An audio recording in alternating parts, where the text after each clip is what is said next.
Garrido García. Jesús es pediatra, es autor de mipediatraonline.com, es divulgador de la salud, es un influencer con más de 80 millones de visitas en su página web, 13 millones de visualizaciones en YouTube y 2 millones de seguidores en Facebook. Así que dejo yo de hablar porque creo que lo importante es que escuchemos a Jesús Garrido. Cuando quieras.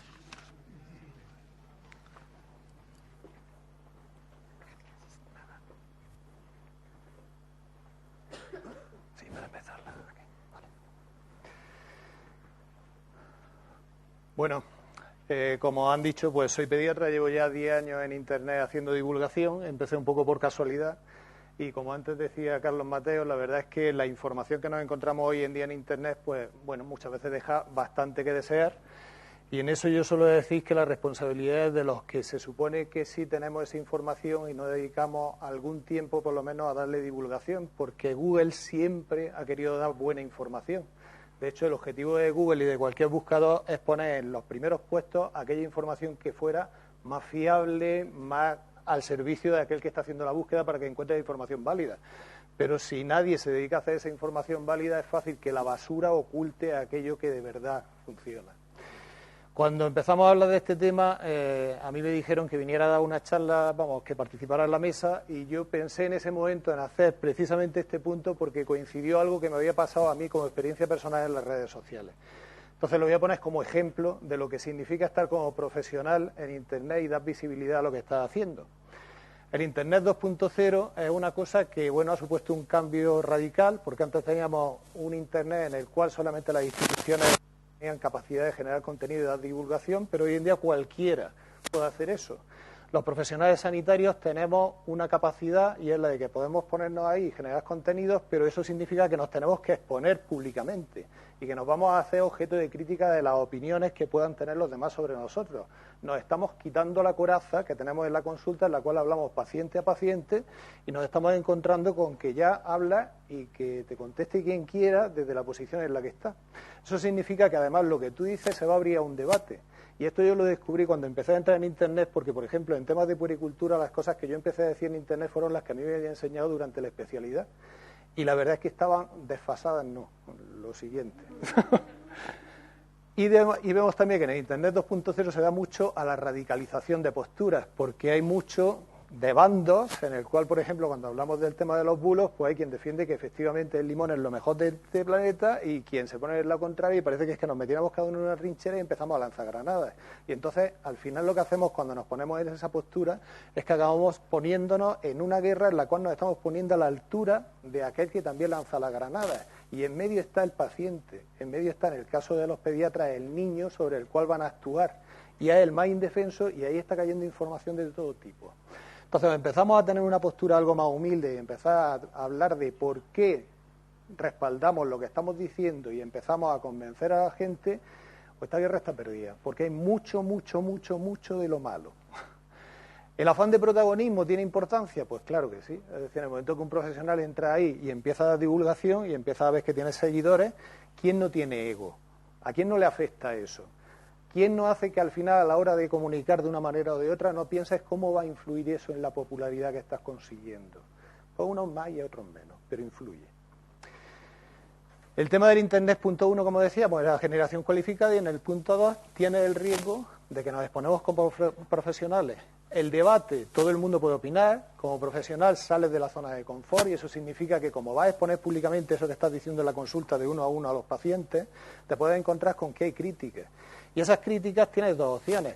O te arriesgas a perder tu prestigio como profesional, lo ves así, o empiezas a aprender y sales de esas creencias que te han inculcado durante muchos años y empiezas a ver que hay otros enfoques diferentes que pueden ser complementarios. Y eso te puede hacer que crezcas como profesional mucho. La radicalización de posturas, el problema es que es muy rápido. Es decir, yo cuando se habla de, por ejemplo, hacer debates en Twitter, dices, pero vamos, en 144 caracteres, que ya se ha ampliado, pero en 144 caracteres, ¿cómo vas a defender una postura y vas a hacer un análisis mínimamente en profundidad? Y lo que hay en fútbol, en política, también pasa en muchos aspectos de la ciencia, y es que hay gente que tiene ciertas posturas que son inamovibles.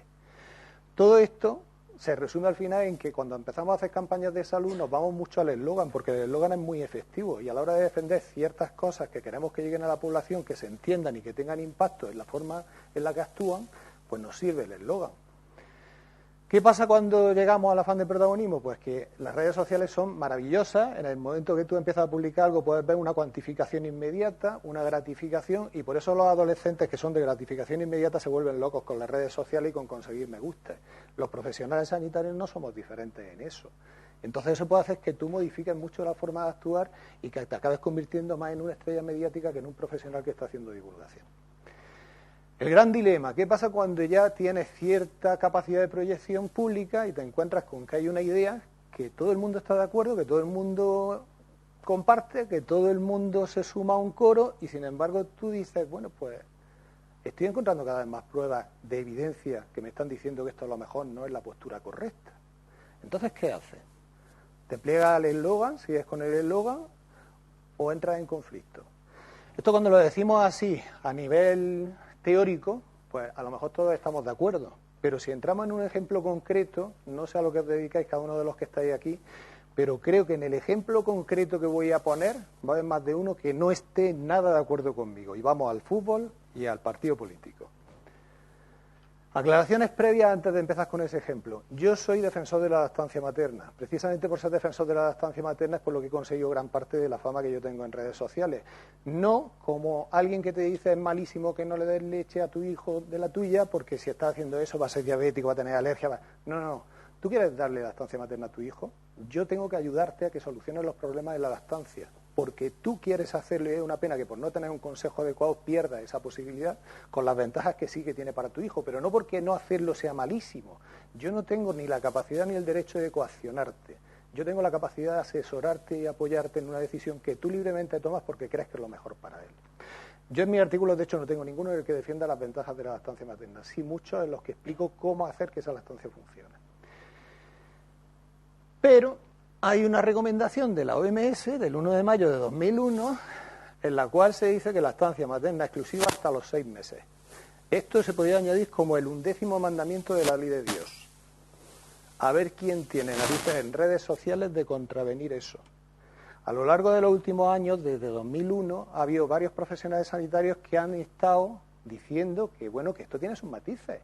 Y cuando eso pasa, automáticamente eres calificado de antilactancia. Da igual que lleves 10 años defendiendo la lactancia materna en Internet. Da igual que lleves 10 años explicando eso.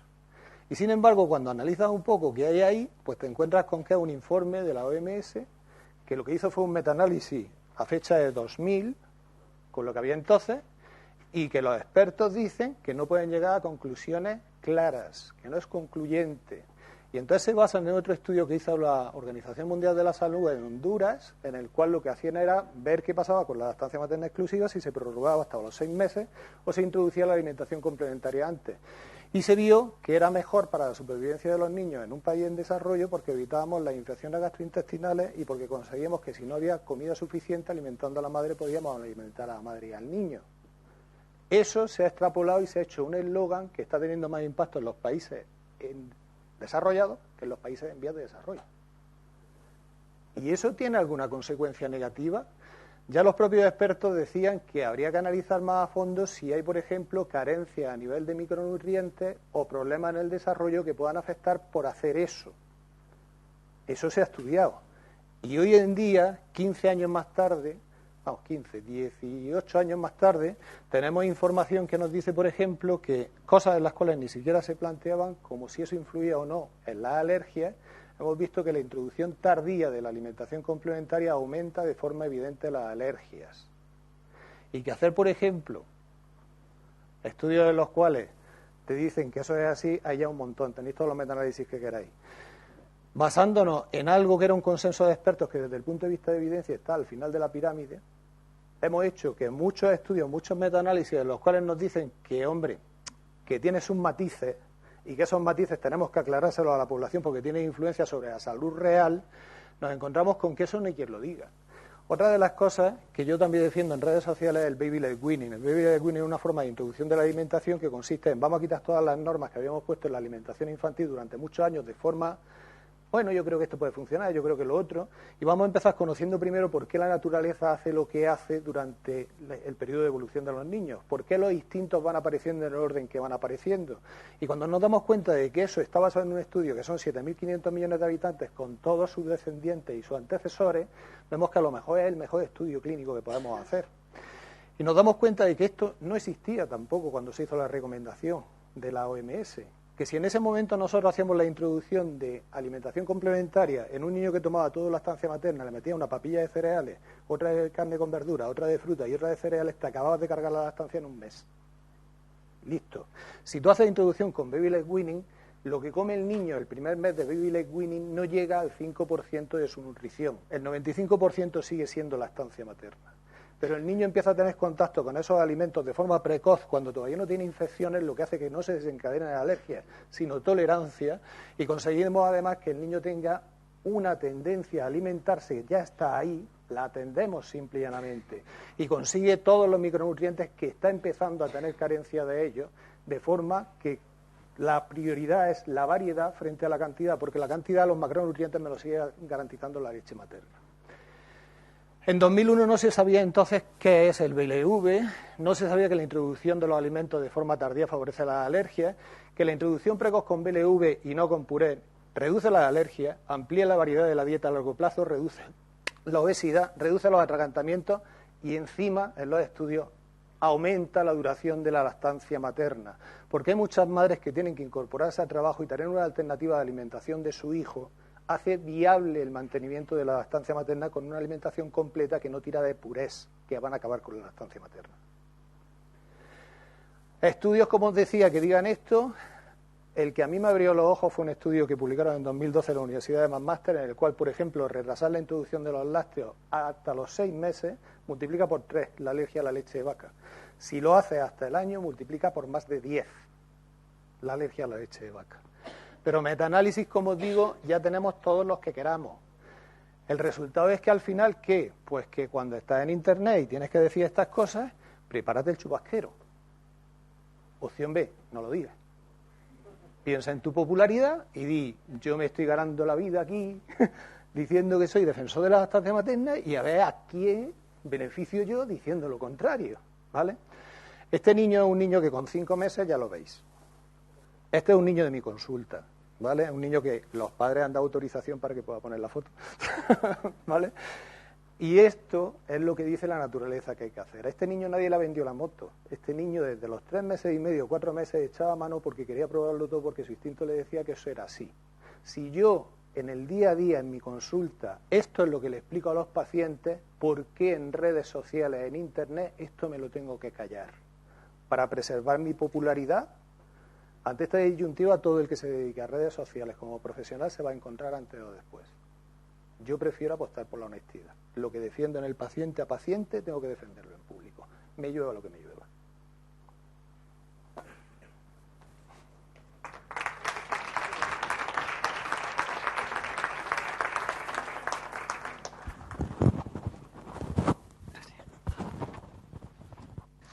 Muchas gracias, Jesús. No sabíamos que acababa tan bruscamente. Pasamos a la siguiente presentación, que la va a hacer Antonio Garrido Porras. Antonio es psicólogo clínico, tiene amplia experiencia profesional ligada al sistema de atención a la infancia, ha trabajado en el Servicio de Protección de Menores un montón de años y actualmente está trabajando como asesor técnico en infancia y salud pública en la Consejería de Salud y Familia. Él va a presentarnos una ventana abierta a las familias, una plataforma de comunicación del Sistema Sanitario Público de Andalucía con padres y madres para una crianza saludable de su hijo y de su hija. Cuando quiera.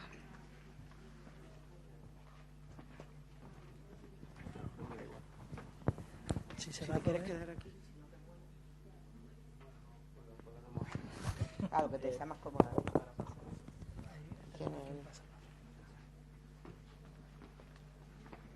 ¿no? Que es un PDF y... Sí. Vale. Pues como prefieras. Sí. Bueno, gracias. Voy a ser breve porque la idea es introducir un poco esta herramienta y luego, si tenéis interés, la podéis consultar y ver las distintas, digamos, funcionalidades que tiene. Este es un proyecto del Sistema Sanitario Público de Andalucía para persigue un poco mejorar la comunicación con los padres y las madres en lo que se refiere a la crianza de los hijos.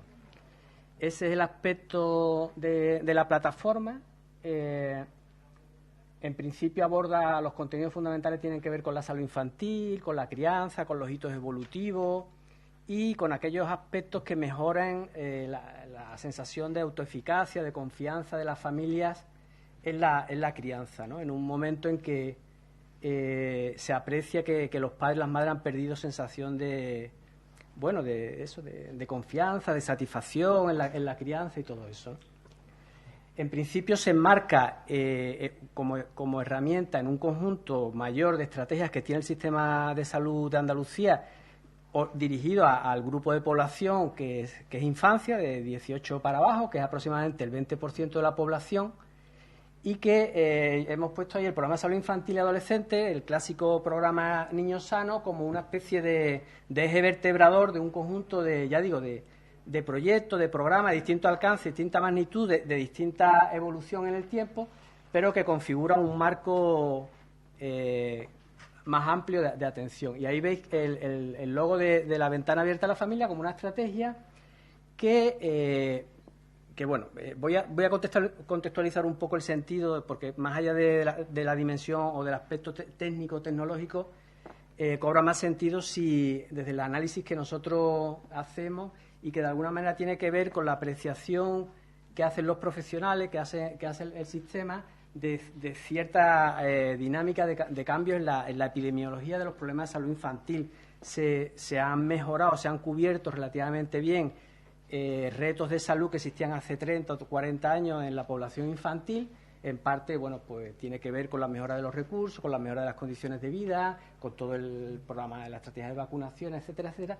Pero es verdad que hay nuevos retos, aparecen nuevos retos de salud ligados a este grupo de población que se formulan como retos de salud, como problemas de salud que llegan a las consultas y que abordan quizá, o que están más ligados probablemente, más influenciados por los estilos de vida, por los funcionamientos familiares, por los vínculos afectivos, y que plantean obviamente pues la necesidad de generar nuevas estrategias o nuevos instrumentos de abordaje, ¿no?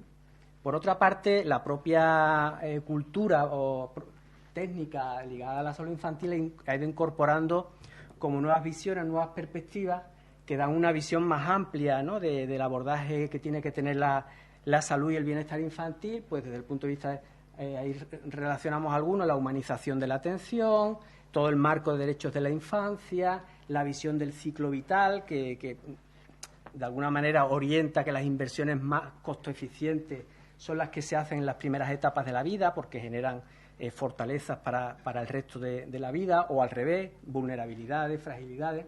Toda la visión de los determinantes de la salud infantil, la parentalidad positiva, que ahora la explicamos un poquito más con más precisión, y todo el enfoque de activos de salud.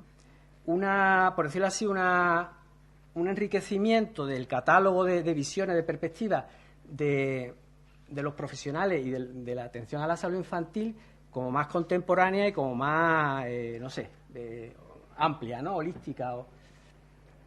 El concepto de parentalidad positiva es un concepto que ahora está, una nomenclatura que está de moda, que viene del Consejo de Europa, que orientó a todos los gobiernos y a todos los sistemas a generar estrategias de promoción de parentalidad positiva, entendiendo la parentalidad positiva como un comportamiento que asegura la satisfacción de las necesidades de los niños, su desarrollo, su capacitación, etcétera, en un marco de reconocimiento y también de estructuración de los ambientes familiares. Y un poco en lo que decía al principio, en la percepción que hay generalizada de que los padres han perdido confianza, sensación de eficacia, se sienten más inseguros, tienden más a delegar a los profesionales respecto de la crianza y de la educación de los hijos. Es un concepto, parentalidad positiva, que no solo involucra la dimensión afectiva de vínculos, sino también, como decía, lo que tiene que ver con la estructuración de los ambientes familiares, con la estimulación, el acompañamiento del desarrollo, con el reconocimiento, lo que se llama sensibilidad parental, reconocimiento de derechos, reconocimiento del papel activo de los niños, del protagonismo de los niños en la configuración de los entornos, y de capacitación a su vez de parental en el sentido de mejora de los conocimientos, de la información que puedan tener las familias, ¿no? Bueno, pues nosotros en el ámbito o en el marco de las estrategias de atención a la salud infantil diseñamos, en colaboración con la facultad, con el Departamento de Psicología Evolutiva de la Facultad de Sevilla, un conjunto de contenidos de carácter psicoeducativo orientadas a la promoción de la parentalidad positiva, pero para impregnarlo, para incrustarlo en actividades asistenciales que de hecho son clásicas del sistema de salud. Todo lo que tiene que ver a lo que se llama ahora la preparación al nacimiento y la crianza, el seguimiento a la salud infantil, esto que hemos hablado antes del clásico programa Niños Sanos, y también incorporamos para la atención, el reforzamiento de la atención a los nacimientos prematuros, y esta herramienta que es la que en sí venimos a presentar, ¿no?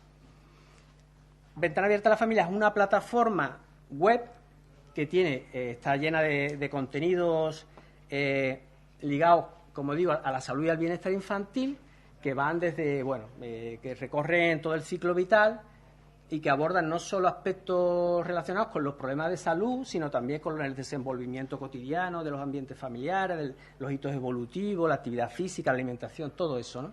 Y además está diseñado, se ofrecen distintos formatos. Hay un catálogo muy importante de vídeos muy sencillos para las familias que abordan distintos aspectos del desarrollo y de la salud infantil, boletines que funcionan como guías anticipatorias de tal manera que mejoren o adecuen las expectativas parentales al desarrollo evolutivo infantil y vayan un poco anticipando el tipo de hitos o de adquisiciones, de logros que los niños van adquiriendo.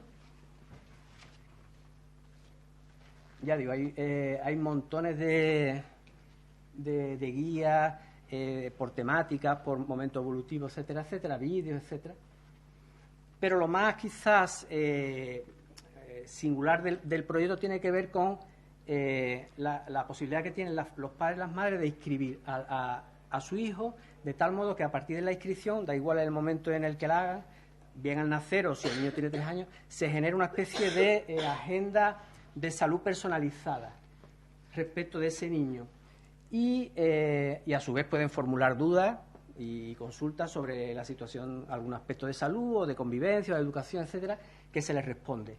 Esto se hace a través de Salud Responde, y lo que permite es que, más allá de la consulta universal que puede hacer cualquier padre o madre a todos los contenidos que tiene la plataforma, la inscripción del niño o la niña permite que se beneficie de un envío regular de mensajes por correo electrónico, por SMS o ambos, como elijan, donde en función del momento evolutivo del hijo o la hija van recibiendo mensajes relativamente sencillos de promoción, de orientación, como decía, anticipatorios, explicativos de ese momento evolutivo, de la satisfacción de la necesidad, que tiene que ver pues con vacunas, con aspectos del desarrollo, con todo lo que tiene que ver con la accidentalidad, cuidados, vínculos afectivos, etcétera, etcétera, ¿no? Por tanto, van mejorando o van reforzando el conocimiento, el manejo que pueden tener los padres y las madres de ese momento evolutivo y de las necesidades. Y se hacen recordatorios, pues, ya digo, del calendario vacunal, etcétera, ¿no? Ahora mismo, en Andalucía hay casi 22.000 niños inscritos que reciben regularmente este catálogo de mensajes en función, ya digo, del momento evolutivo en el que están, y a la vez o en paralelo realizamos, en función de criterios nuestros técnicos, pues campañas específicas de mensajes ligadas a contenidos que nos parecen pues que pueden tener una relevancia, por ejemplo, el acceso de los niños a la naturaleza, el tema del juego, los juguetes saludables. Hay una campaña específica ligada a las separaciones familiares que mejora un poco, bueno, pues todo el ambiente, ¿no? Y la capacidad de negociación, etcétera. En fin, como decía, la idea es que si os interesa, pues consultéis la web, veréis que, ya digo, que tienen bastantes contenidos muy sencillos, en el sentido que están orientados a padres y madres, no solo respecto de los contenidos clásicos de salud infantil, sino también de otros aspectos ligados al bienestar, al ambiente familiar, a la educación, a todo eso que involucra lo que hemos llamado la parentalidad positiva. Bueno, es un proyecto que está empezando. Hay una persona ahí que es José Rodríguez Ocaña, que es como un poco el fantasma en la máquina o el alma tecnológico del proyecto, y luego una chica que es periodista y allí en la consejería conmigo y bueno, poquito a poco pues vamos, en la medida de lo posible, impulsando el proyecto, que en lo fundamental queremos que vaya muy alineado o muy como herramienta de apoyo a los profesionales de la atención a la salud infantil, pediatría, etcétera, que de alguna manera complemente o refuerce pues toda su actividad de promoción de salud y de prevención. Y nada más.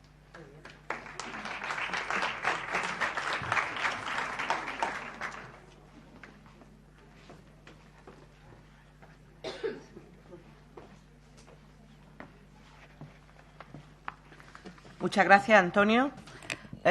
Haremos las preguntas al final, que yo creo que vamos bien de tiempo y trataremos de que puedan subir a la mesa y que podamos compartir las dudas que hayan surgido en la mesa. Vamos a pasar a la tercera ponencia. Es una ponencia que se va a hacer entre dos personas, María Ángeles Medina Martínez y Manuel Escobar. ¿La va a hacer tú? Vale, pues la va a hacer Manuel Escobar Gómez, pero en principio está también María Ángeles Medina Martínez. Ellos, bueno, pues son dos emprendedores. Ella es médico y que han cofundado la empresa Healthy Blue Beats y son creadores de Sporty Family, que es lo que van a presentar hoy. Y Manuel Escobar es ingeniero informático que está focalizado también en el ámbito de la salud. La presentación va a tratar sobre la gamificación para la mejora de hábitos en la familia, Sporty Family. Cuando queráis. Perfecto. Muchas gracias. Bueno, pues buenas tardes.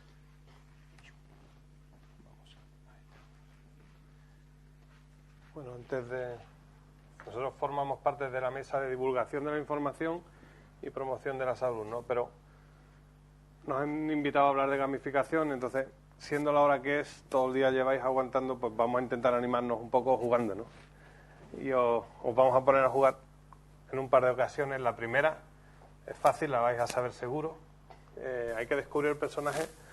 Pintó 900 cuadros en 10 años, más o menos vamos. Admiraba a los japoneses, está despista. Yo cuando la pillé digo, hostia, ni idea. Fue misionero, aquí también me descuadro bastante. Bueno, si alguien sabe, porque a lo igual hay un crack y el tío levanta la mano y paro. En el manicomio. Nació en Holanda, ahí ya nos vamos acercando, ¿no? Ay, la última ya era, por favor, si le cortamos una oreja todos sabemos, ¿no? O sea que, bien, el amigo Vincent Van Gogh. Siguiente. Y este ya sí que entramos en tema porque este sí que es muy inspirador para nosotros, ¿no? El primero nació en Guatemala. Hostia, y hay más gente, vendió 2 empresas a Google. Totalmente diferente y contemporáneo, ¿no? Rechazó trabajar con Bill Gates. Creó el CAPTCHA y el ReCAPTCHA. ¿Sabéis lo que es, no? Eso lo habéis utilizado aunque no sepáis quién, ¿no? 30 millones de personas aprenden cada semana con él idiomas, que es el dato al que quería llegar y al que impacta, ¿no? Y por último, y este lo pongo por ego, diría aquí, bueno, en Cádiz le dimos el premio al emprendedor latinoamericano, ¿no? En el 2014. ¿Alguien lo sabe? Todo el mundo lo ha usado, pero nadie lo conoce, ¿no? Pues Luis Bongan. Es un chaval, porque es un chaval realmente, cuando tiene 30 y muchos, pero 30 y muchos, que, bueno, es una de las personas más inspiradoras para mí desde que conocí su historia, porque no solo ha creado, bueno, herramientas que ayudan a mejorar el mundo, sino que además es uno de los potenciadores del crowdsourcing, ¿no? Que es la creación entre muchas personas a la vez. El CAPTCHA, no sé si todo el mundo conoce qué es, la cosita esa que sale en los formularios y demás, y qué utilidad tiene. Bueno, eso vale para hacer la lectura a través de la unión del esfuerzo de las personas de libros antiguos. O sea, trozos de libros que no se pueden interpretar por los ordenadores se traducen ahí. Él estuvo explicando cómo llegó a eso, bueno, y cómo una única idea le ha ido persiguiendo toda su vida y ha ido mejorando el concepto y aplicándolo a distintas razones, ¿no? Ahora ha creado Duolingo, que es la aplicación esa que usan 30 millones de personas. Él nunca jamás se había dedicado a la educación, que es por la razón por la que lo traigo aquí, ¿no?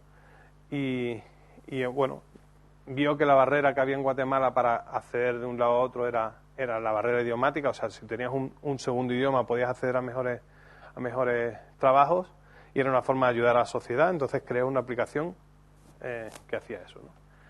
Después lo enlazaremos. Esto, bueno, al final nosotros estamos aquí, María Ángeles, la doctora, y yo, que soy informático, con una empresa que se dedica a la promoción de la salud.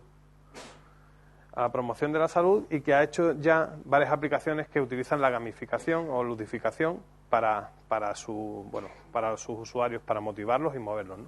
Esas aplicaciones son Sporty Family y Sporty Masters, y de la que vamos a venir hoy, que es del libro al que me han invitado a hablar, ¿no? Sporty Family. Y bueno, al final hacemos promoción de la salud. Pero ¿qué es la promoción de la salud? ¿No? Porque yo soy ingeniero y bueno, tengo un poco de cercanía ya de unos años con la salud, pero exactamente qué es la promoción de la salud, ¿no? Porque la mesa es de divulgación. Pero cuando uno busca promoción de la salud, no habla solo de divulgación. De hecho, no habla de divulgación, habla de educación para la salud. Nosotros tenemos ya hemos hecho proyectos que son de divulgación y que son muy bonitos y los podríamos contar, pero no es el día, ¿no? Uno de ellos fue sobre obesidad infantil. Hicimos un chatbot que se co-creó con profesionales de 8 países diferentes y se puso a disposición de la comunidad. Fue muy interesante y muy bonito, pero no es educación para la salud, es divulgación. Hubo otro que hicimos este mismo verano, que fue una escuela virtual para padres, no para niños, ni para padres para los niños, sino eran para padres para que sobrevivieran a la experiencia de ser padres, ¿no? Y está en nuestra web y podéis disfrutarlo si queréis. Pero queríamos hablar de promoción de la salud porque es diferente, ¿no? La divulgación al final tenemos contenidos, hemos estado viendo distintas opciones de tener contenidos y ponerlas a disposición de las personas, pero ya hay una infosicación realmente. O sea, hay demasiado contenido y nosotros hemos dado un paso más con Sporty Family, que es hacer fácil que se pueda aprender por parte de la comunidad a la que queremos asistir, ¿no? O sea, educar realmente, que es a lo que vamos, ¿no? Educar es mucho más, es desarrollar, es perfeccionar, tiene un ámbito mucho más potente, ¿no? Y ahora es el momento de hablar del libro, de verdad, y que lo veáis muy brevemente, ¿no? Sporty Family ayuda a las familias a mejorar sus hábitos de vida y a prevenir y combatir la obesidad infantil, una enfermedad. Ops. Uy. Pasan las mejores familias. La aplicación Sporty Family ayuda a las familias a mejorar sus hábitos de vida y a prevenir y combatir la obesidad infantil, una enfermedad que padecen 1 de cada 3 niños en España. Sporty Family es una forma de aprendizaje y fuente de información en estilos de vida saludables. En definitiva, con Sporty Family, diferentes entidades públicas y privadas tienen una herramienta para colaborar a la consecución del objetivo de salud y bienestar, gracias a la mejora de la gestión e implementación de programas comunitarios con información proporcionada por los usuarios. La familia es el entorno de aprendizaje más efectivo, gracias al poder del ejemplo. Además, es el principal motor para el cambio hacia unos estilos de vida más saludables. Sporty Family ha sido co-creada con familias y profesionales de la salud dentro del proyecto europeo In Demand. Los resultados demostrados en el cambio de patrones nutricionales, pérdida de peso y satisfacción de los usuarios han merecido el reconocimiento de sociedades científicas y del Servicio Murciano de Salud. Sporty Family está desarrollada con la última tecnología de Microsoft, que nos permite asegurar las posibilidades de integración, crecimiento y escalado futuras. Contacta con nosotros en Amigo, para. Bueno, es un para no hablar yo y que hablara realmente la aplicación por sí misma, ¿no?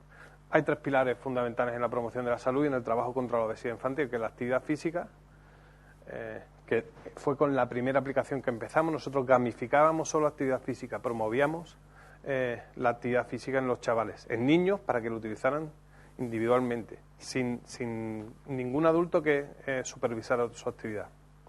Era un doble salto mortal, porque teníamos que hacer una aplicación atractiva, pero que no fuera tan atractiva que que se engancharan a la aplicación, con lo que era un equilibrio imposible, ¿no? Pero bueno, lo hicimos y aprendimos mucho de ella, ¿no? Después, en esta hemos metido también un coaching nutricional, y lo hemos gamificado, y luego veréis como algún ejemplo de eso, ¿no? Y luego hemos generado una forma de aprender dentro de la aplicación, ¿vale? Y ahí es donde el amigo Luis, que no quiso trabajar para Bill Gates, no, pues con nosotros está trabajando. Él no lo sabe, pero nosotros sí. Entonces, él tiene 300 millones de usuarios y ha probado, cuando explicaba cómo manejaba su aplicación, decía que tenía el mejor sistema del mundo para aprender idiomas, porque él hace, un test A/B con su aplicación. Entonces, y controla qué pasa con los usuarios que utilizan A y B, y quién aprende antes y quién aprende después. Entonces, en base a eso, implementa a lo bestia, ¿no? Y va aprendiendo y va haciendo su aplicación cada vez mejor, pero a lo bestia, porque tiene 300 personas haciendo eso por él, ¿vale? Ese es el mismo concepto con el que creó Captcha, porque funciona así. Y nosotros, ¿qué hemos hecho? Pues como somos muy pequeñitos, le copiamos directamente. O sea, hay que copiar al que más sabe. Él ya tiene un sistema para aprender que se basa en preguntas y respuestas y machacarte conceptos fundamentales. No sé si hay alguien aquí que use Duolingo, pero es muy directo y lo usa. Bueno, Bill Gates aprende así, ¿no? Le llamó porque él era usuario. Y nosotros hacemos lo mismo, pero con salud. Hemos creado un pequeño Duolingo dentro de la aplicación donde los conceptos fundamentales se van a trabajar ahí, ¿no? Y ahora los veréis. Ahora los veréis trabajando, que este es el siguiente vídeo, el que no tiene... Para que veáis la gamificación utilizada, ¿no? Por ejemplo, el registro nutricional. Lo hemos gamificado. No hay cosa más odiosa y tediosa que decir qué es lo que he comido cada día y si he desayunado tal o he comido tal o he cenado cual. En menos de un minuto nosotros hacemos el registro nutricional. Y además de forma entretenida y divertida, que es lo que la llave que te abre la gamificación. La gamificación, si alguien lo conoce, bueno, va así, ¿no? Según vas respondiendo, tú vas viendo directamente si te has portado bien o no, de forma muy intuitiva. Y con la misma interfaz que luego se va a utilizar en las preguntas, ¿no? Ahí ya la has liado parda porque has comido algo o bebido algo que no debías. Y si no, pues sigue avanzando. Vamos viendo distintos elementos que son propios de la gamificación. La gamificación, ¿qué hace? Coge elementos de los juegos y de los videojuegos y los lleva hacia un objetivo que es totalmente diferente y serio. Nosotros tenemos un serious game, ¿vale? Es un juego que tiene un objetivo muy claro y alineado con la promoción de la salud. Entonces, el ejemplo de la academia, pues muy parecido en la interfaz, porque al final queremos que se reduzca la barrera, que el usuario directamente aprenda. Hay muchísimas categorías, elijo una y me va saltando preguntas que están elegidas y confeccionadas por profesionales de la salud y que van, disparándote los conceptos que queremos que seguro aprendan nuestros usuarios y que tienen que tener grabado a fuego en su memoria, ¿no? ¿Para qué? Para que, pues por ejemplo, sepan que cuando uno toma un zumo de naranja no está tomando fruta. O sea, no equivale a comerse una naranja, no es lo mismo. Y eso a un niño, pues pequeñito, pues igual no es tan fácil, ¿no? Pues aquí directamente lo van aprendiendo. Y van superando niveles y desbloqueando otros niveles con conocimientos mayores. De forma muy sencilla y muy intuitiva voy aprendiendo. Y voy además dando información sobre qué me cuesta más y qué me cuesta menos. Y esa información nosotros la podemos estudiar y mejorar el currículo de cada persona. ¿Vale? Un ejemplo de gamificación que es sencillo, visual y útil. Y además que funciona. Porque al final todo esto, ¿vale? La gamificación es bonita o no, tal, es divertida, pero si no funciona, si no tiene resultados, no vale para nada. sea, el truco de todo es que funcione, ¿no?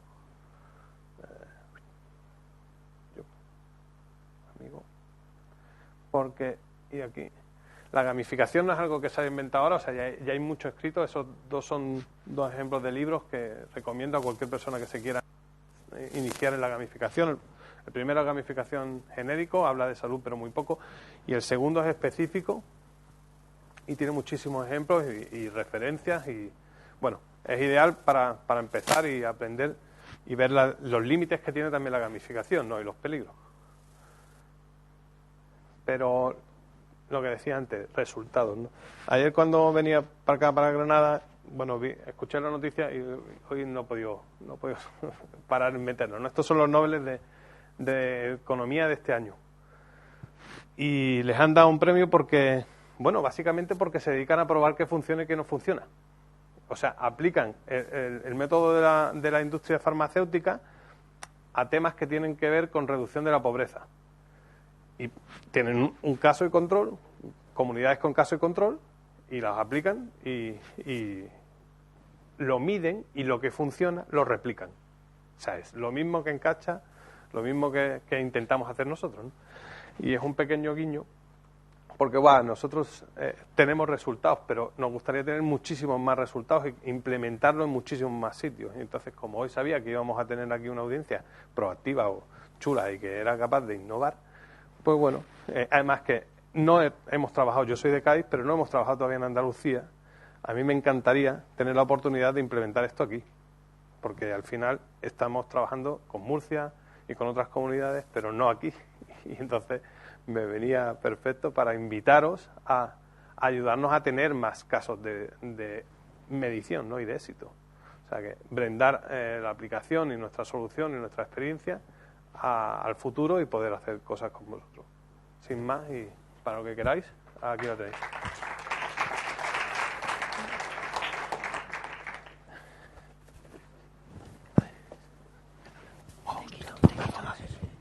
Muchas gracias, Manuel.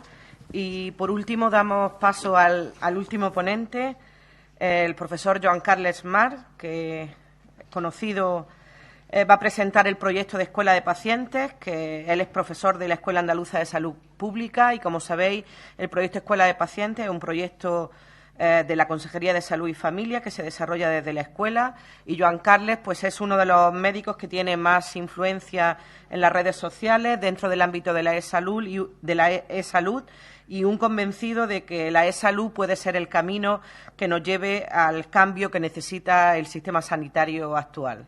Así que cuando quiera, Joan, intentamos acogernos a los 10-15 minutos para poder hacer por lo menos un turno. Terminamos, ¿no? Ya. Bien.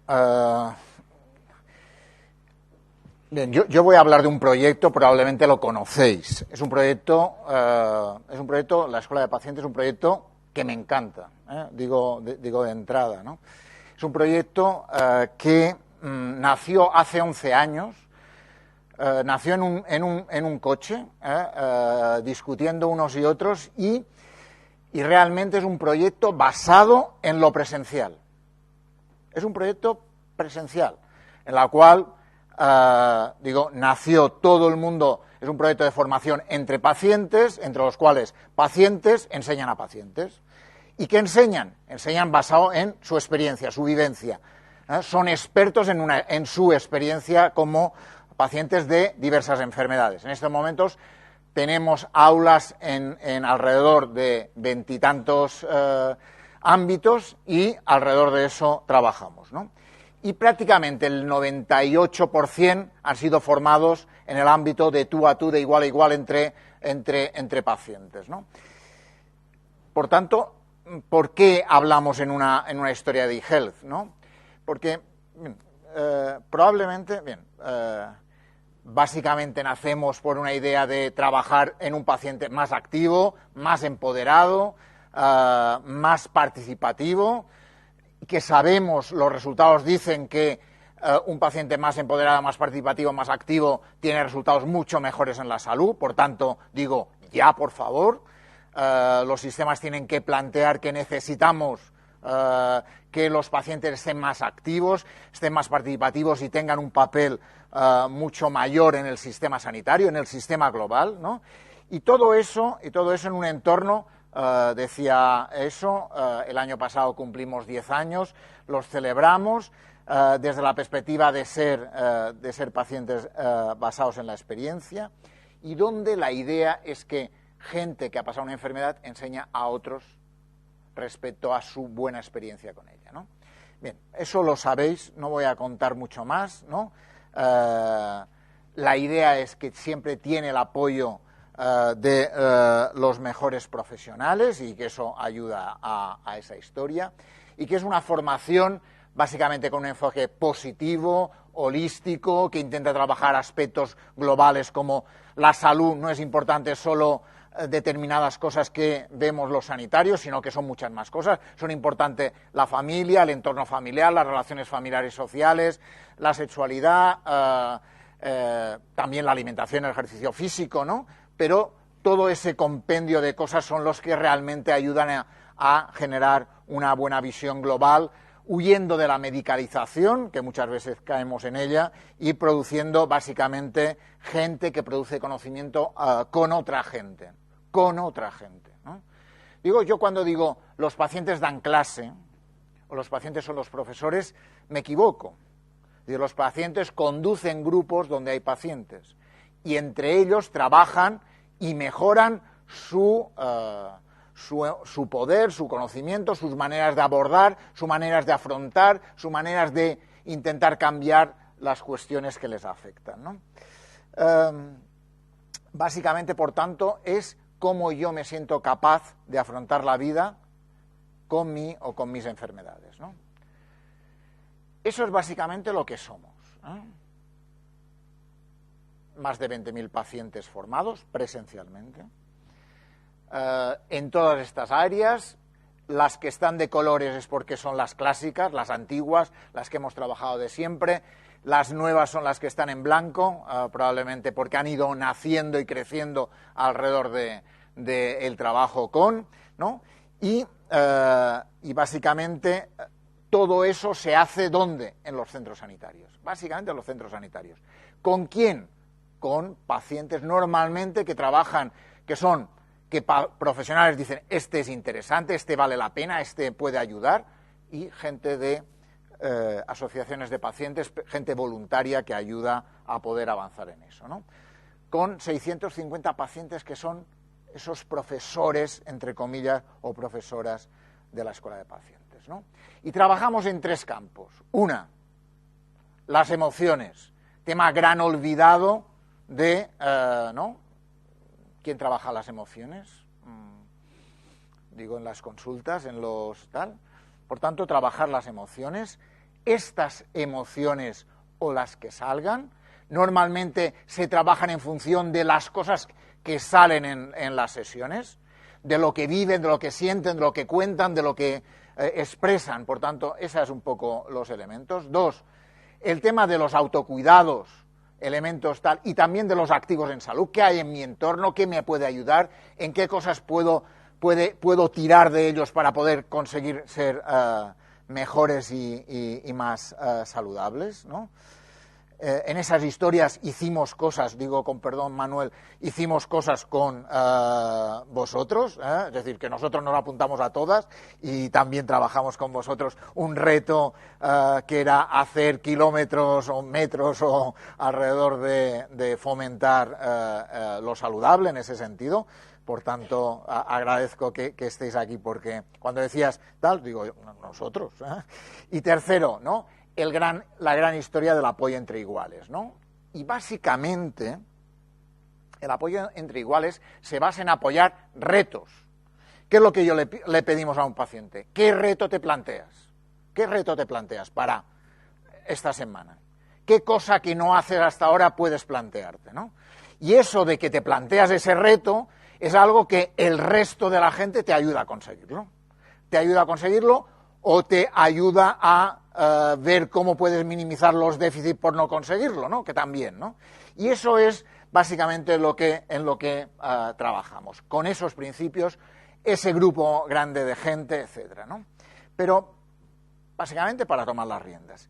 Entonces, todo eso lo hacemos con toda una serie de parafernalias y aparecen aquí las redes sociales. Nosotros en un momento determinado dijimos, ¿cuál es el gran problema? El problema es darle poder, no trabajar directamente, y el que es paciente me ayude, etcétera, etcétera. Pero también hay otra cosa, y es que, ¿qué pasa después?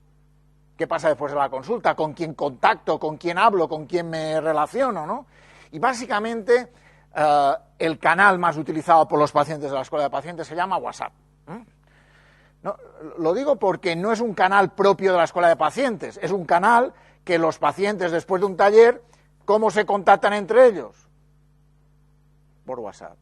¿Cómo quedan para ir al gimnasio? Por WhatsApp. ¿Cómo quedan para hacer una caminata? Por WhatsApp. Y por tanto es el canal más utilizado entre ellos y ellas, porque es un canal fácil para utilizar, ¿no? Pero claro, nosotros formalmente hemos creado cosas, ¿no? Hemos creado una Escuela de Pacientes 2.0 que empieza a tener aulas, tiene un aula de epilepsia, tiene un aula de artritis, tiene un aula de POCE recién iniciada, aulas que tienen que mejorar, que más o menos trabajan bien, pero hay que hacerlas mucho más fáciles, mucho más activas, mucho más mejores, ¿no? Pero sí que hemos hecho cosas, ¿no? Nosotros tenemos una página web que hemos cambiado más o menos hace unos 2-3 años, en la cual tenemos una serie de visitas, tenemos más de 26.400 seguidores en Twitter.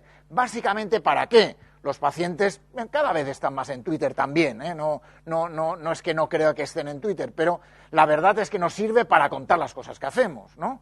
También acabo yo de hacer un videochat, que es uno de los productos que hacemos, ¿no? Un videochat que, además de entrevistar a un experto que habla sobre un tema, hoy hablábamos con Fernando Fabiani, que es médico y actúa en Saber Vivir, actúa en los escenarios, ¿no? Actúa en los escenarios de teatro, ¿no? Pero también está en Saber Vivir, con Mi Dieta Cogea.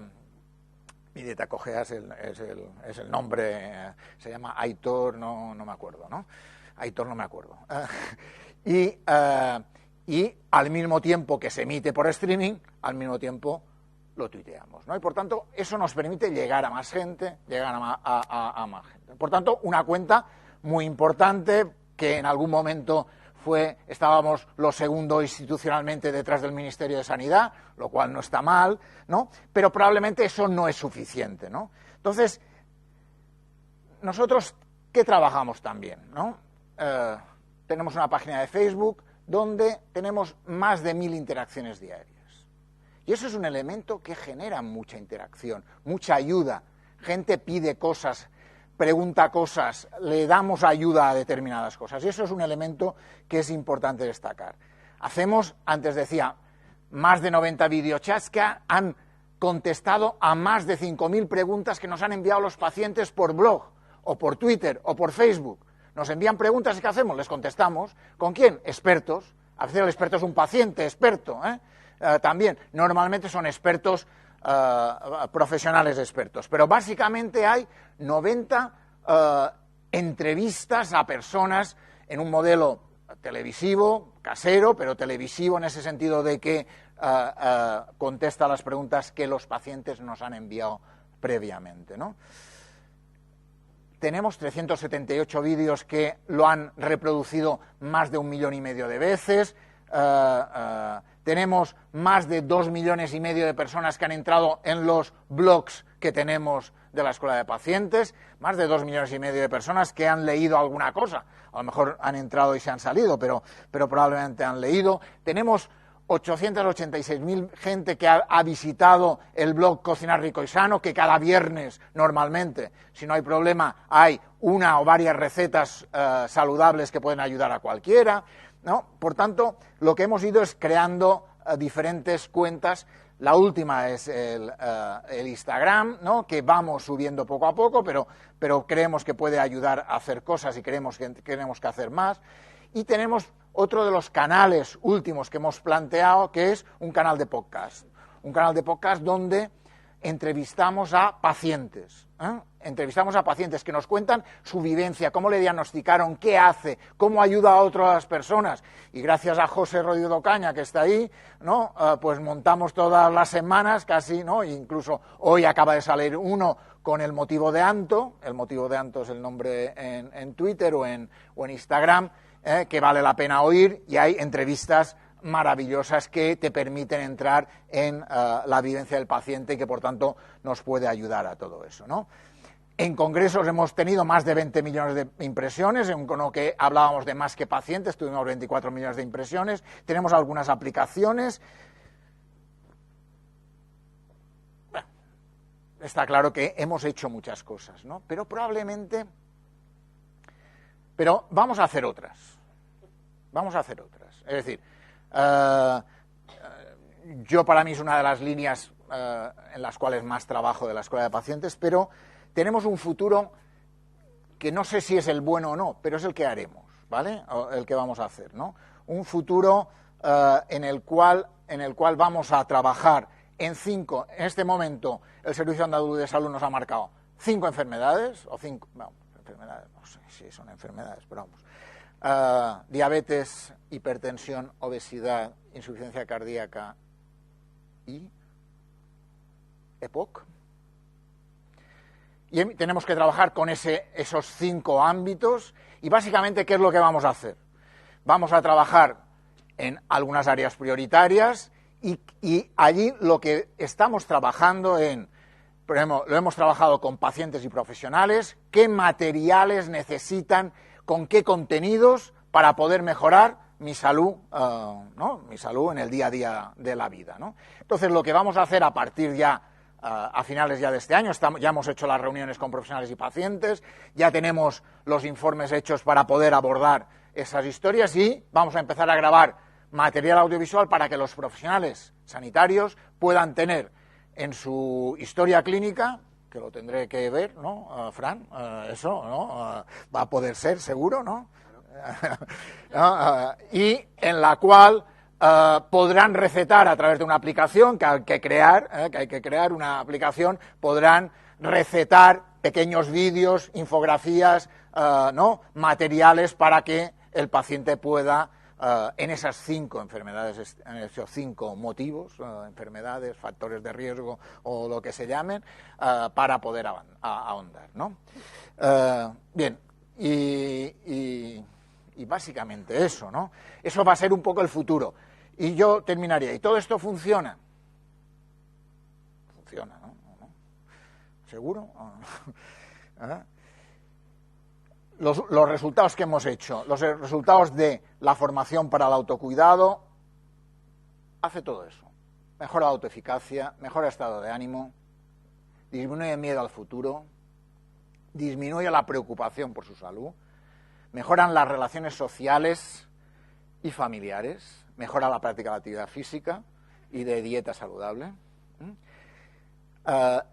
disminuye un poco las limitaciones que tiene la gente para las actividades cotidianas, pero algo tal, y mejora la relación médico-paciente según los pacientes que hemos entrevistado en 4 patologías de las que nosotros trabajamos, ¿no? Y algunas cosas más que vale la pena resaltar, ¿no? Y con eso termino casi. Disminución del número de visitas a atención primaria. Disminución del número de ingresos. Se reducen a la mitad de ingresos de los pacientes. Perdón, de la disminución de visitas a atención primaria, las que más disminuyen son los hiperfrecuentadores, que quiero destacar, del 21% al 9%, ¿no?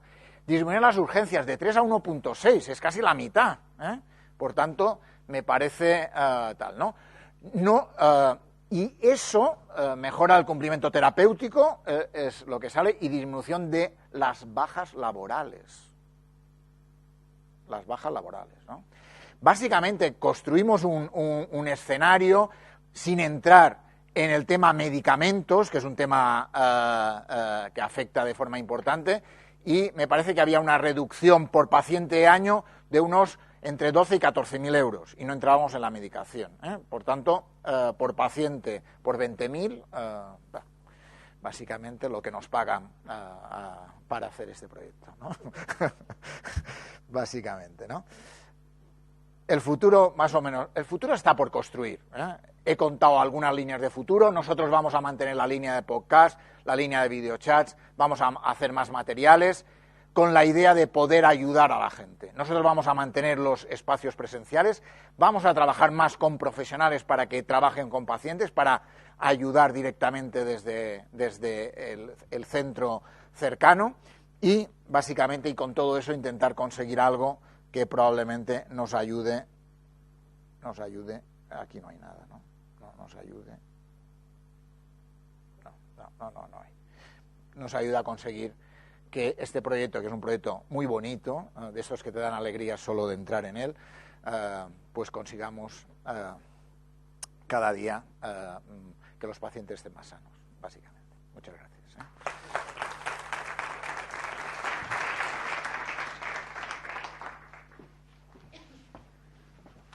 Gracias, Joan. Imposible dormirse con la pasión que has puesto al proyecto. Si os parece, subir los ponentes a la mesa y tratamos de ver si hay algunas preguntas. Tenemos aproximadamente 10 minutos.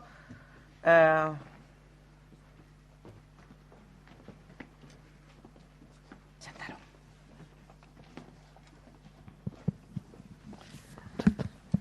Sí. Pues nada, se abre un turno de preguntas para aquellos que estéis interesados en hacer algún comentario, alguna crítica o alguna sugerencia a cualquiera de los ponentes.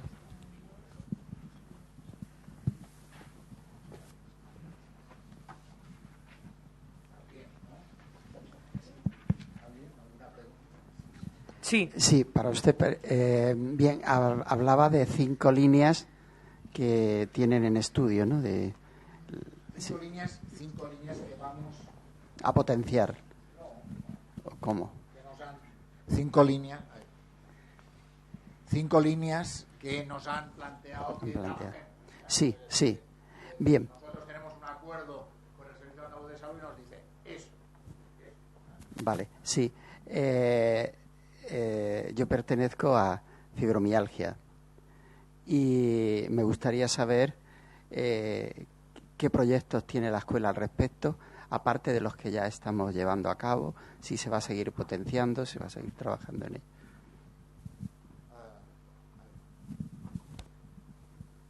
A ver, la escuela de pacientes es todo. Los 5 es además de, ¿vale? Nosotros nosotros vamos a seguir trabajando en el conjunto de las diferentes enfermedades en las que trabajamos, ¿no? Y trabajamos, por ejemplo, y hacemos videochats o podcast. Tenemos un podcast hecho con 2 pacientes con fibromialgia, lo digo. Tenemos videochats hechos sobre fibromialgia y vamos a seguir haciendo, ¿no? Y talleres se van a seguir haciendo, ¿no? Y materiales audiovisuales vamos a seguir haciendo, ¿no? Es decir, nuestra línea es que tenemos una obligación, de alguna forma, en esos 5 ámbitos, y en esos 5 ámbitos vamos a trabajar, pero la escuela de pacientes es mucho más, ¿no? Nosotros, una de las cosas que he dicho es que las aulas virtuales, que decía, creemos que tiene que ser una línea de futuro importante. Queremos llegar a mucha más gente. Vamos a llegar con mucha más gente desde la perspectiva de materiales que un médico o una enfermera pueden recetar a un paciente, ¿no? Muchos de ellos sirven para un paciente con una enfermedad de las 5, pero también para alguien que tiene una fibromialgia. Lo digo porque muchos de los materiales tocan los temas transversales de los que trabajamos. Nosotros que trabajamos desde alimentación, ejercicio físico, relaciones sexuales, relaciones familiares, relaciones sociales, etcétera. Probablemente no haya alguno directamente de dolor, pero probablemente lo habrá, porque nuestra idea es ahondar y trabajar en los diferentes temas para dar el servicio a quienes forman parte de la escuela de pacientes, que son esos 20.000 personas, ¿no? como usted, ¿no? Gracias. ¿Alguna otra pregunta en la sala? Por aquí y Derek.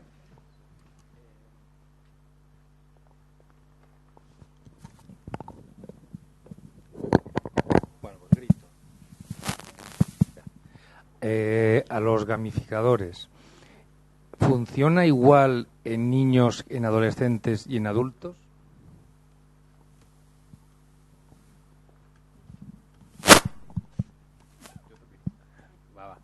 Sí.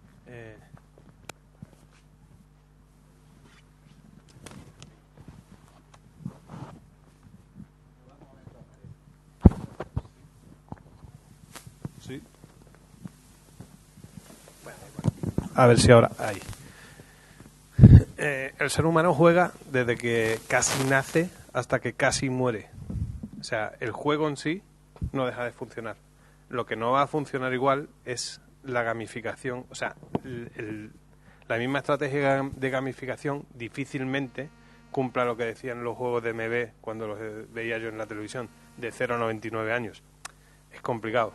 Tienes que adaptarlo porque la motivación es distinta para cada uno.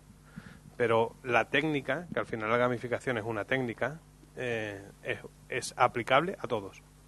Puedes encontrar, Duolingo lo puede utilizar desde un pequeño a un mayor. Por eso le hemos importado su método.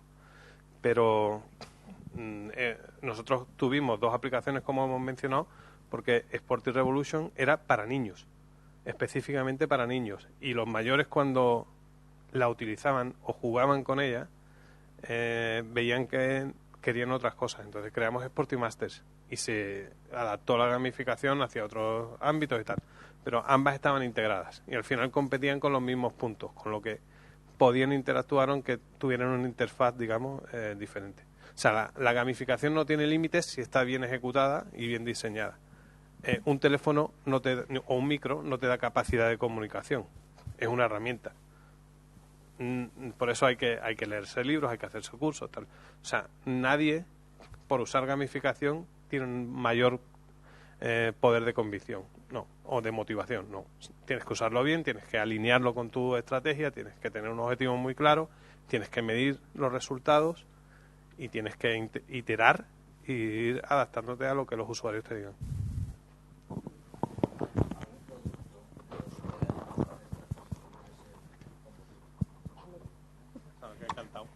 No, antes has dicho que no, Manuel ha dicho que no habíamos hecho nada en Andalucía y no es verdad. Es verdad que no lo habíamos hecho en esta casa, pero con Sporty Revolution, ¿te acuerdas? Con la de los niños y con Masters incluso. Los adultos registraban en una y los niños en otra. Pero esta, y volviendo a la pregunta de Jorge, esta va de familias. Aquí funciona igual en niños o en adultos. Es que es el núcleo de intervención es la familia. Pensamos que ese es el poder que le da a la aplicación, el hecho de que jueguen juntos. Tenemos un congreso sobre familias el 17 de diciembre. Podemos hacer algo. Hay otra pregunta en la sala y otra al fondo, ¿no? Darek. ¿Funciona? Sí. Sí, vale. Pues yo tengo una pregunta para Manuel, quizás también para Antonio, y a cuenta de que viene la pregunta. Muchas de las patologías crónicas, obesidad, hipertensión, cáncer, afectan en mayor medida los estratos socioeconómicos más bajos. Entonces yo estaba planteándome la cuestión si las nuevas aplicaciones, las nuevas plataformas, al introducirla, a su vez se plantea una evaluación que puedan tener en diferentes estratos socioeconómicos. ¿Por qué? Porque viendo, por ejemplo, la aplicación, no sé en qué grado las personas más pobres, con niveles socioeconómicos más bajos, se pueden, por un lado, sentir identificado con la imagen que ven, y por otro lado, si igualmente se pueden sentir igualmente motivados de hacer cambios en su vida, ¿no? Entonces, temo yo de que aplicaciones, plataformas, al final pueden ahondar las desigualdades existentes.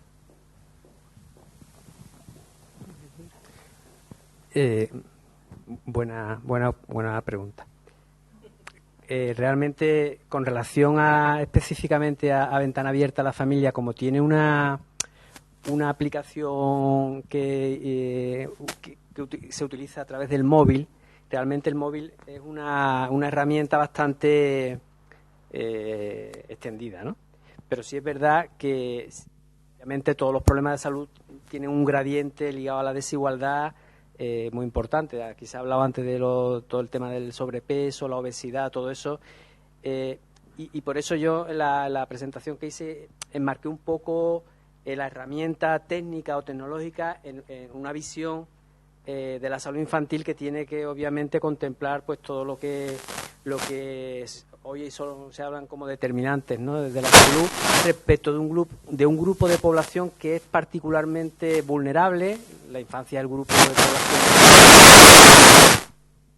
más empobrecido, más invisibilizado en otras categorías, la escuela, etcétera, con lo cual hay toda una labor que tienen que hacer los sistemas públicos de abogacía, ¿no?, con relación a la infancia y además con relación a visibilizar los distintos grupos de infancia, ¿no?, los que tienen no solo la vulnerabilidad psicofísica, sino también ligada a los entornos sociales, todo eso.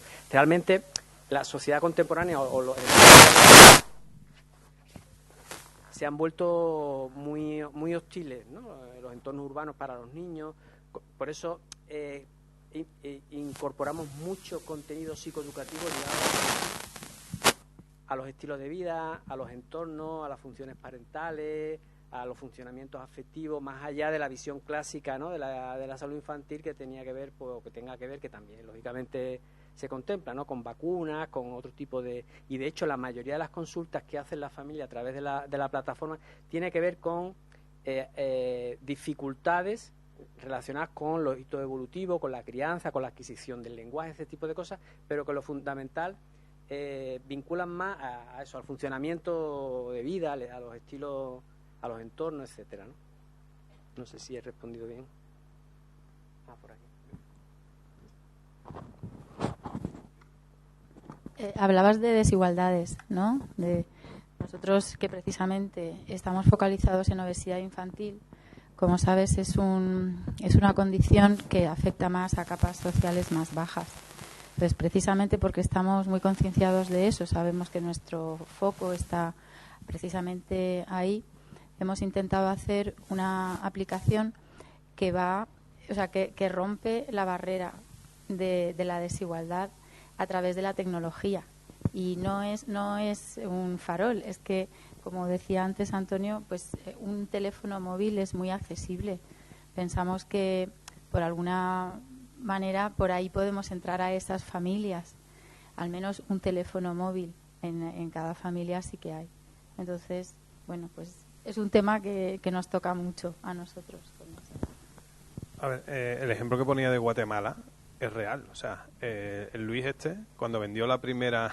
El Luis ¿no? Suena así como muy... que ya de andar por casa, ¿no? Pero Luis, cuando vendió la primera empresa a Google, ya dijo, yo no tengo que trabajar más, ni yo, ni mis descendientes, ni los descendientes de mis descendientes. O sea, no es pública la cifra, pero tiene dinero a lo que quiera, ¿no?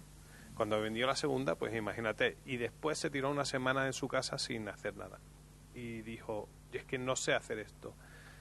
Tengo que ayudar a la gente que no ha tenido mis posibilidades. Y pensó en su país, en Guatemala, y pensó en cómo ayudar a las personas. Y dijo, no les puedo pagar una academia de inglés a todos, pero todos tienen móvil.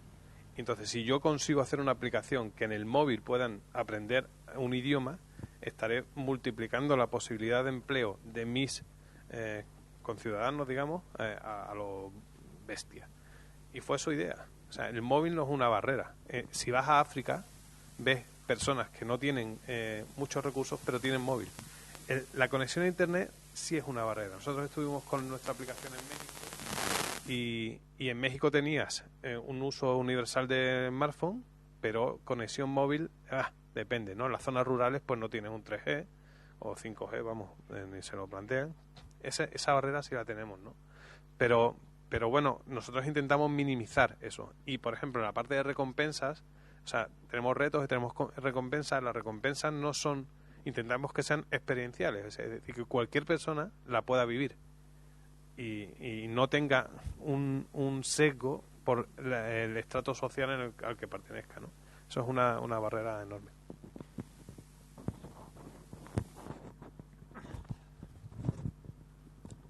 Yo también quería participar en esto precisamente porque creo que es muy importante. Yo una de las cosas que le explico muchas veces a los padres cuando hablamos precisamente de obesidad en la consulta es que se está convirtiendo en un factor de discriminación social hereditaria. Es decir, en clase social baja tenemos claro que es mucho más fácil tener una comida de mala calidad. Es mucho más fácil que tú tengas que trabajar más horas diarias, con lo cual dejas desatendido más horas a tu hijo y es él quien gestiona su comida. Su poco ocio, su poca libertad de salir a la calle, su poca libertad de actividades. Es decir, es una desgracia, pero es una realidad. Se está convirtiendo en un factor de discriminación social hereditaria. Así de claro. El tema del acceso a Internet que estábamos comentando, en realidad es que es mucho más universal de lo que pensamos. Es decir, yo cuando veo, por ejemplo, cifras de mis visitas en la página, lo que me encuentro es que yo tengo 3 veces más seguidores en México que en España. ¿Eso qué significa? Significa que hay mucha gente que gracias a Internet está teniendo acceso a una información y a una formación que antes era imposible que tuvieran, porque no tenían acceso económicamente a eso. Es decir, sí que está acercando. ¿Es la panacea? No. Evidentemente tenemos que seguir haciendo intervención directa en aquellas zonas en las cuales ni siquiera se tiene acceso a Internet. Y eso no se puede olvidar. No se puede hacer una barrera en la cual los que estemos de esa barrera hacia arriba, bienvenidos al mundo, y los que queden por ahí abajo, ahí os quedáis en la prehistoria, ¿vale? Eso no puede ser. Tenemos que barrer esa barrera. Entonces, eso sí, es importantísimo, pero es una cosa que nos acerca, que nos hace que sea más accesible. Una de las cosas que cuando se habla, por ejemplo, de qué es lo que nos pueden aportar las nuevas tecnologías en el tema de la salud, es que hay muchas tomas de decisión que se pueden hacer a coste marginal cero. Y eso no se hace en muchos casos porque el tema de la seguridad jurídica, el tema de hasta qué punto esta solución que le estás dando tú te puede dar una respuesta que a lo mejor no es la más eficiente, lo mejor sería que fuera atendido por un profesional, pero en la práctica hay mucha gente que no puede acceder a ese profesional, precisamente por esa lejanía que tenemos a nivel de rural, por ejemplo en África, en Asia, en Latinoamérica, y que sin embargo si tú generas un sistema de respuesta de toma de decisiones, de asistencia a la toma de decisiones que prescriba un medicamento, hasta ese punto se podría llegar.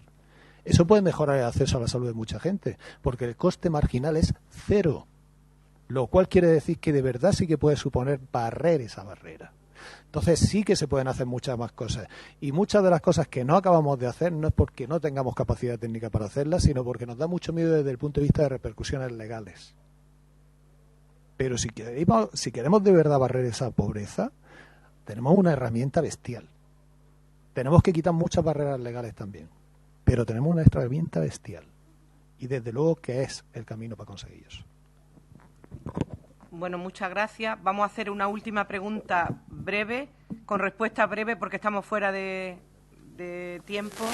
Nos hemos pasado 5 minutos y antes de que nos quedemos solos en la sala.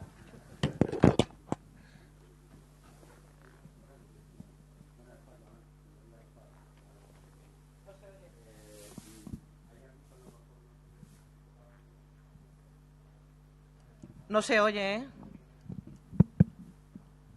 ¿Te va a acercar mucho?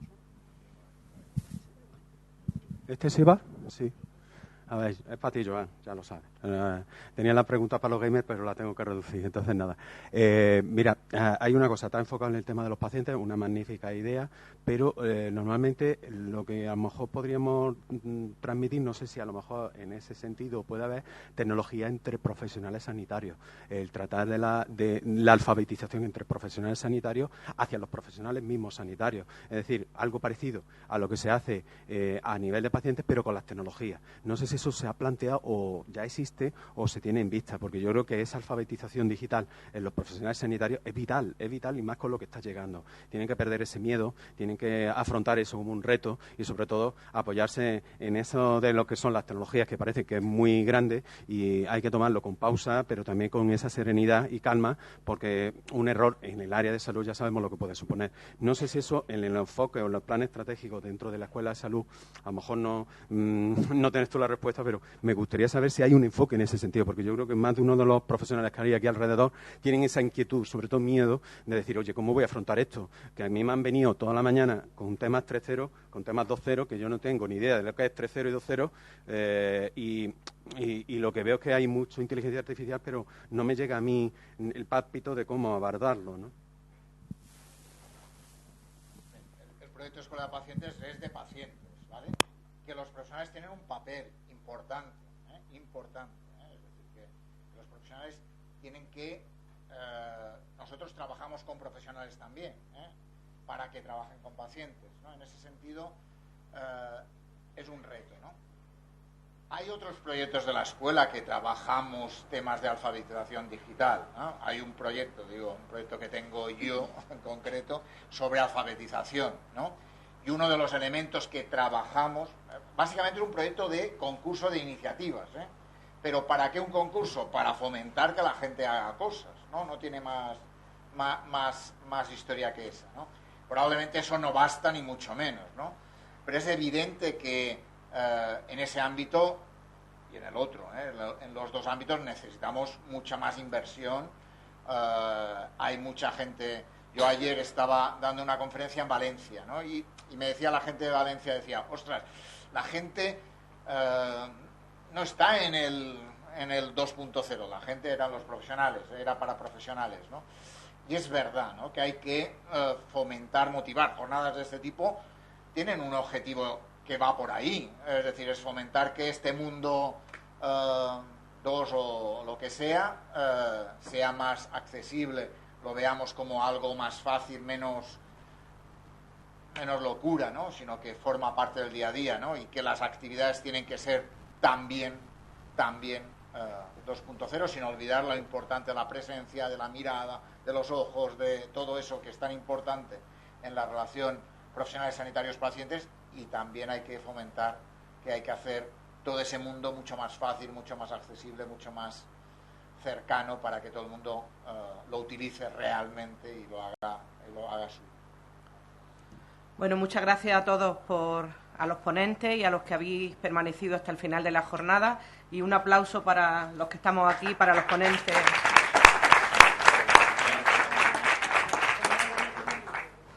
Y nada, quedáis pocos, pero emplazamos a la tercera jornada de salud el año que viene. Muchas gracias,